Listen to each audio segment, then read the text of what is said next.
पर जब भी उनको मैंने ये नोटिस किया, जब भी उनको फिजिकल होना था ना, चाहे मैंने कितनी बड़ी भी गलती की हो, वो मुझे माफ़ कर देते थे। और देन जब उनका हो जाता था, देन फिर से उसी वे में वो मुझसे बात करते थे। और लास्ट टाइम पे जब मैं घर से निकली थी, वो इसी बात में निकली थी, उन्होंने साफ साफ मेरे मुँह पे बोला था कि हाँ मैं तेरा रेप कर रहा हूँ, और जब तक डिवोर्स नहीं होगा मैं यही चीज़ करूँगा। आई रिमेंबर दिस वाइफ सेइंग कि मन करता है अपने शरीर का एक अंग काटना शुरू कर दूं, इतना बुरा लगता है। समझ में नहीं आ रहा था वो इंसान एक रूप का है या फिर कितने रूप का है। Ultimately, you go into a house and you follow the norms and procedures of that house, and you're duty bound to do whatever your husband is asking you to do. लेकिन मैरिटल रेप का मतलब ये हो गया कि आपको जब भी सेक्स करना हो, अपनी बीवी से स्टैम्प पेपर पे एक एफिडेविट लोगे कि जी आज मैं अपनी मर्जी से सेक्स कर रही हूँ और मैं इसके अंदर कोई एलिगेशन नहीं लगाऊंगी कि मेरे पास लाइसेंस है तो मेरी बीवी और मैं कर सकता हूँ, तुझे जेल भेजना भेज के देख लियो।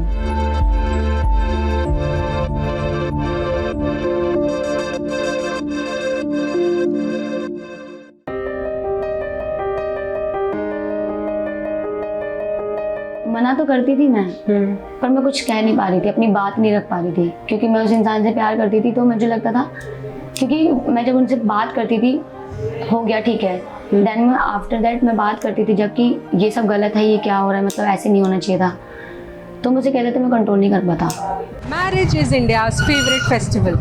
On an average, 10 million weddings take place in India in a year. From greeting cards, sherwanis, lehengas to banquets. The economics of India's wedding market is fascinating, and equally fascinating is its history. Arranged marriages in India are believed to have risen to prominence when the historic Vedic religion gave way to classical Hinduism. Other alternatives that existed, such as the Swayamvar, were gradually displaced by the ideas of a scholar, Manu, which, as per several experts, gradually pushed India towards a more patriarchal and caste-based society. Under what is now known as Manuvad, women were stripped of traditional independence and placed permanently under their partners. This meant that women would first be the property of their fathers in their childhood, their husbands when they were married, and their sons when they were old. It is this long past of the institution of marriage and the commodification of women as properties that India stands to confront as it witnesses a battle to criminalize marital rape. 8-10 साल पहले हम लोग कुछ लड़कियों के जो domestic violence की शिकार थी, उनकी रिहेबिलिटेशन का काम करते थे। उस समय जब उनसे बहुत सी बातें करी तो उनको और जो चीजें थी, तो सडनली कहीं ना कहीं इस मैरिटल रेप जिसको हम लोगों ने टर्म को दिया है, उसके बारे में लड़कियां बात कर रही थी और कह रही थी कि हाँ उन्हें उससे तकलीफ है। Then we realized कि nobody is there to address it and there is no readdressal system at place. और मतलब ना तो उनको फैमिली लेवल पे, सोसाइटी लेवल पे कहीं कोई सुनने वाला ही नहीं था।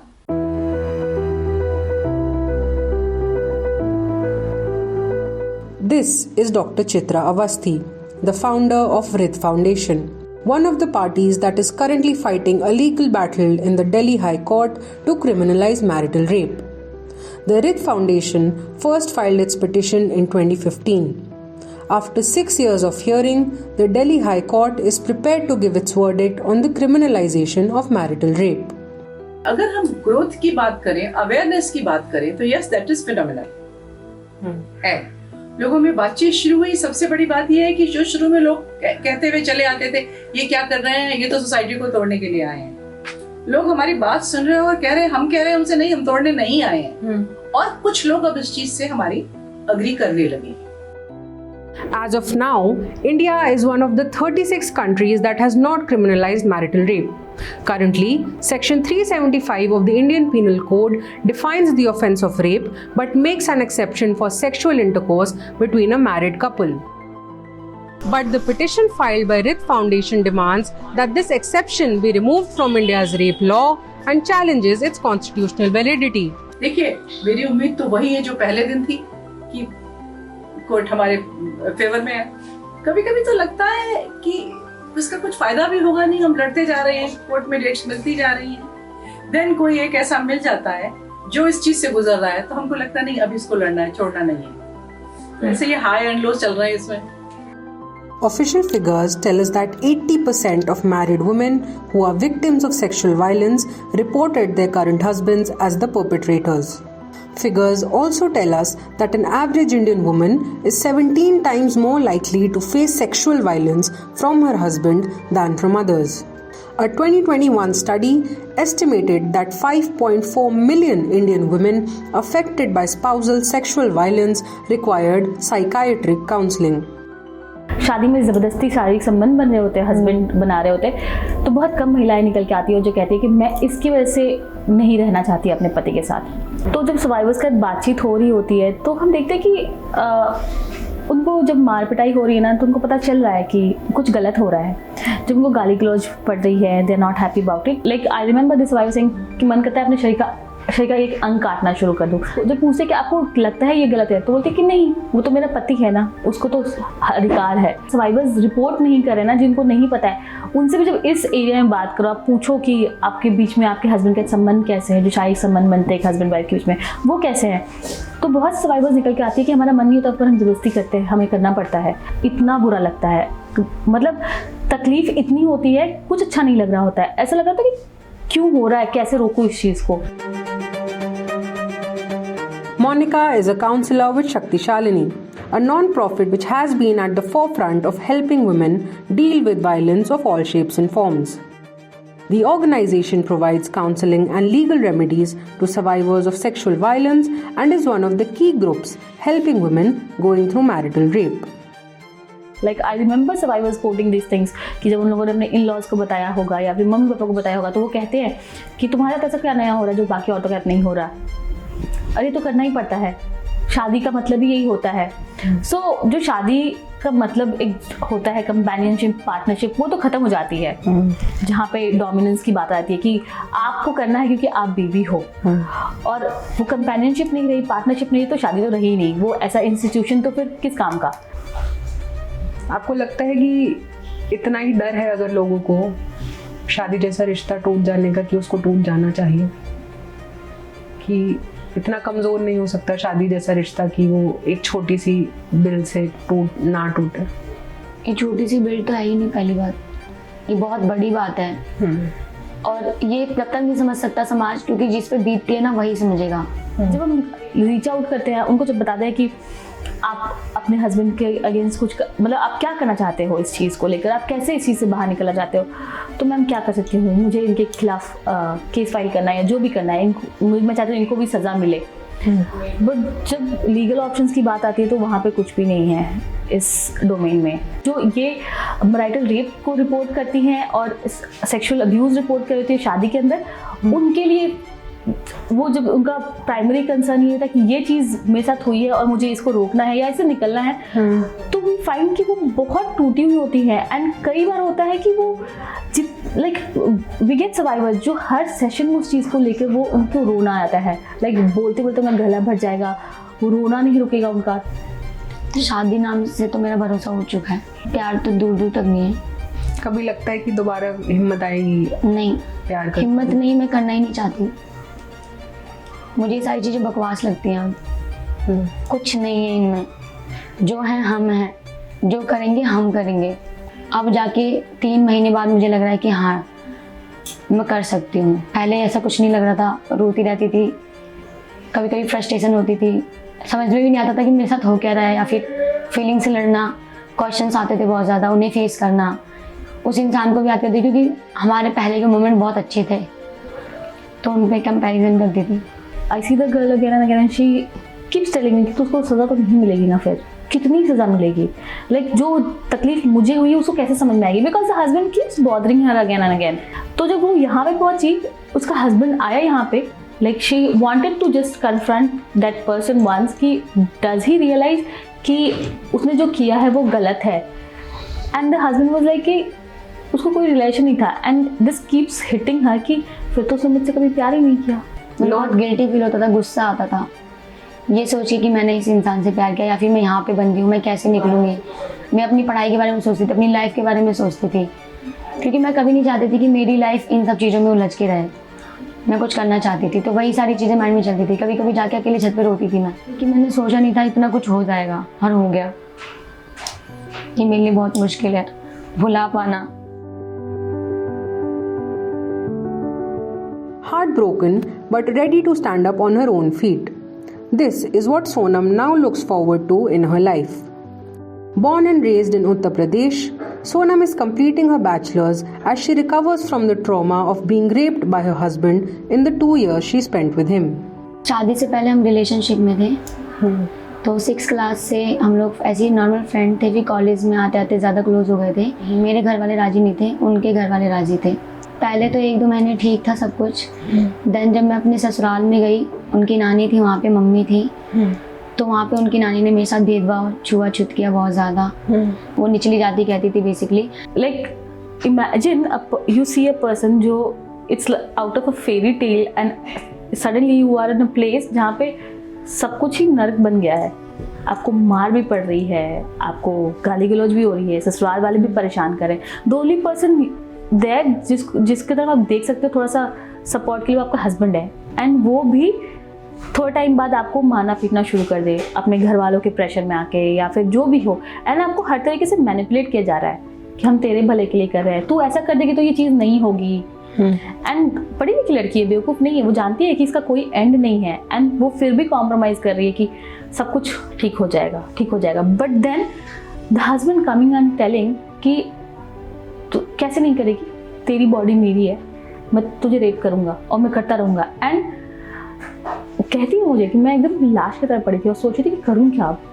देखिए मैरिटल रेप जो है एक, जिसे कहते हैं ना, ऐसी तलवार है, 2 धारी तलवार है। तो क्या होगा कि अभी जितने दहेज के केस थे, मतलब हमारी कोर्टों में रोज दहेज के केस दर्ज होते हैं, सारे के सारे जो है मैरिटल रेप में कन्वर्ट हो जाएंगे, क्योंकि हमारे यहाँ लॉ का यूज कम होता है, मिसयूज ज्यादा होता है। मैरिटल रेप का मतलब ये हो गया कि आपको जब भी सेक्स करना हो, अपनी बीवी से स्टैम्प पेपर पे एक एफिडेविट लोगे कि जी आज मैं अपनी मर्जी से सेक्स कर रही हूँ और मैं इसके अंदर कोई एलिगेशन नहीं लगाऊंगी।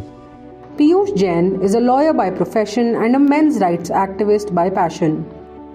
He heads the Save Men Foundation, which has been fighting false rape, domestic violence and dowry cases filed against men. आप किसी भी स्टेट में जाओ, महिला थाने हैं, मतलब पुरुष का तो कुछ ही नहीं है। अब आपको मैं बताऊं, बहुत सारी तो औरतें ऐसी हैं जो अपने पति को पीटती हैं, उनके एक्स्ट्रा मैरिटल अफेयर है। अगर पति रोकता है तो ससुराल वाले रोकते हैं तो उनको धमकाती है कि मैं तुम्हें केस में फंसा दूंगी, ये केस वो केस। वो लोग हमसे आके पूछते हैं हम क्या करें, हम अपनी सेफ्टी के लिए क्या करें। हम कहते हैं जी हमारे पास आपकी सेफ्टी के लिए कानून में कोई प्रावधान नहीं है, आप सिर्फ एक सिंपल कंप्लेंट लिखो और डीसीपी के यहाँ जाके रिसीव करा लो, क्योंकि थाने में जाएंगे थाने वाले रिसीव भी नहीं करते आदि complaint. Jain started his foundation about 2.5 years ago and says that he was motivated by the allegedly increasing number of false rape cases against men. सही बात तो यह है कि जो एक्चुअल जो रेप केसेस है वो रिपोर्ट ही नहीं होते। Okay. क्योंकि लड़की डर के मारे, शर्म के मारे, उसकी फैमिली जो है उनको रिपोर्ट ही नहीं करती। Okay. अभी तक ज्यादातर आप देखेंगे जितने रेप केसेस हमारे सामने आ रहे हैं, बेसिकली डिस्प्यूट है।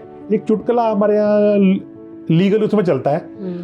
एक बार कोर्ट के अंदर एक जज साहब ने एक विक्टिम से पूछा, भाई आपको कब पता चला कि आपका रेप हुआ? तो विक्टिम ने कहा जब जो है अक्यूज का चेक बाउंस हो गया।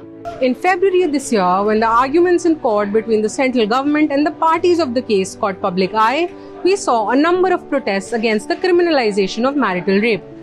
Arguments from their end stated that a bill like this is part of a Western culture and will hurt the institution of marriage. अपने कल्चर को देखें तो जितना सेक्स हम ओपन हिंदुस्तान में था, इतना तो वेस्टर्न में भी कभी नहीं था।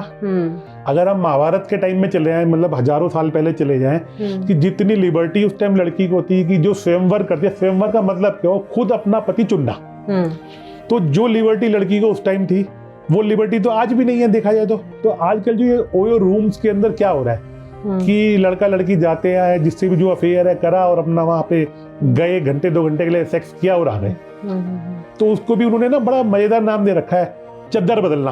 कई बार ऐसे भी तो होता है कि हस्बैंड की इच्छा नहीं है, वो दगा हुआ है, भाई वे कहते नहीं आज तो करना ही है सेक्स, मैं तो उसके बगैर रह ही नहीं सकती, आज तुम नहीं करोगे तो मैं कहीं और जाऊंगी। तो खाली वाइफ ही क्यों, फिर हस्बैंड भी तो उसके अंदर विक्टिम हो सकता है ना।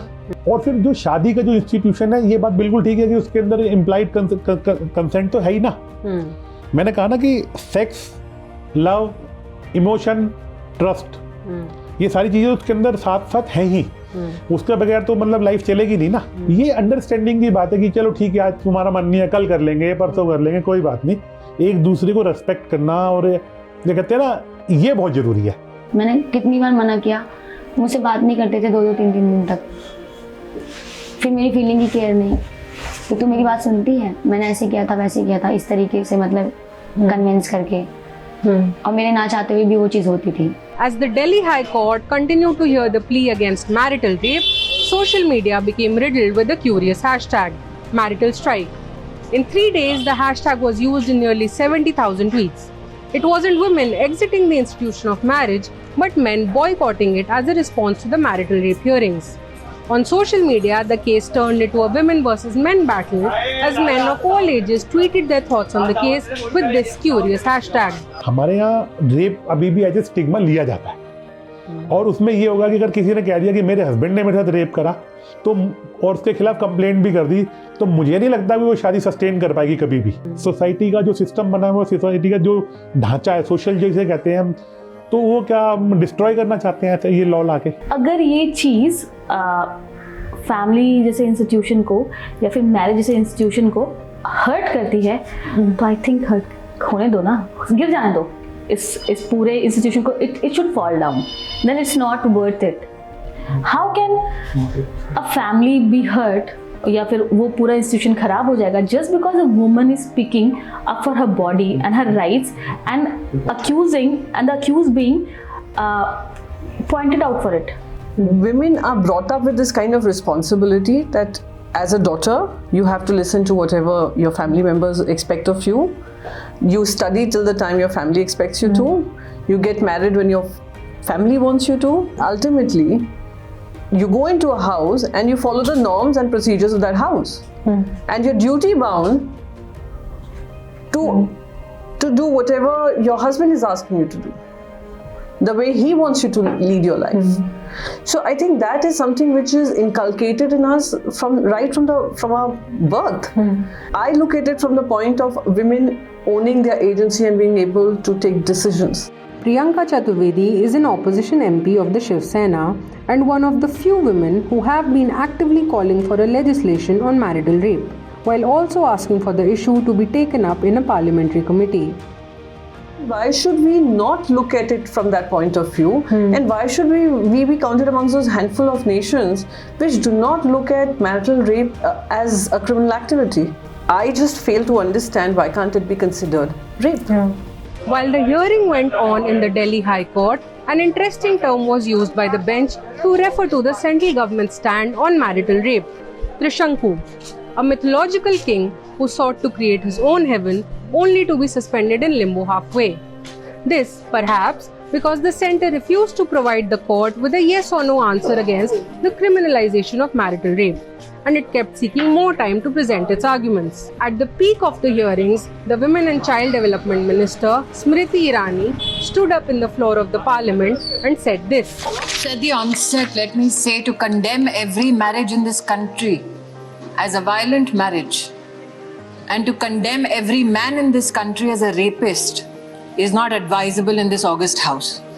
Yeah, so we are seeing a system where judiciary says doesn't come in their purview. Yes. It should go to the government. The government says it doesn't come under the purview of societal norms, and it destroys families. It destroys. I don't know what it destroys. So till you do not have inclusive spaces and policy making where women are equal stakeholders, you could have policies which do not come from a gender lens. It comes from a lens of societal norms and what you think is right for a woman. We want to empower women. We want to work for them. But as far as direction is concerned, as far as policy making is concerned, we are not hearing enough women to be able to make policies for them. The Parliamentary Standing Committee on Home Affairs in 2012 stated that if marital rape is brought under the ambit of criminal law, it will harm the entire family system. इस पूरे मुद्दे को लेके ज़्यादा लोग involve है, ज़्यादा आवाज़ उठ रही है, ज़्यादा मीडिया इन्वॉल्व है. Like we also seen like number of people reaching out to us to ask what we feel and how important it is to have this in a constitutional provision कि इस चीज़ के लिए भी सज़ा हो, हमारे legal framework में ये भी कहीं ना कहीं आए. सो आई एम रियली होपफुल कि इस बार we have something positive for it. And creating accountability because of what is happening does not break anything. It only makes your nation stronger. It only makes your belief in women stronger. But India must understand that today, as a democratic nation, which in its constitution has enshrined equality across gender, it becomes its responsibility to address the lacunas that exist. We cannot be seen amongst those nations which are, which think in a different trajectory. Which think in shackling women into their ideas of how society works. अपने लिए justice चाहें तो अभी marital rape का law आपको लगता है ज़रूरी है आना? मेरे लिए तो ये बहुत ज़रूरी है आना, और आना भी चाहिए। अगर आ जाता है तो अच्छा होगा कि उन लोगों को सबक मिलेगा, क्योंकि वो इंसान मेरे साथ कर रहा है, उसकी शादी होगी देन वो दूसरे के साथ भी ऐसे ही करेगा। तो ये तो एक क्राइम है, तो उसको होनी चाहिए सजा, और ये ज़रूर आना चाहिए। The Delhi High Court judgment, which was expected in the first week of March, has still not been declared. However, a recent judgment has signaled towards a progress in the nation's understanding of marital rape. The court held that a husband raping his wife is amenable to the offence of rape. Like Sonam, many women continue to be sexually harassed by their husbands with no judicial relief in sight. The ambit of law keeps them away from ever getting justice for the crimes done on their bodies by their own husbands. As we progress towards building a nation that boasts of equality among genders, the criminalization of marital rape is a question India must answer.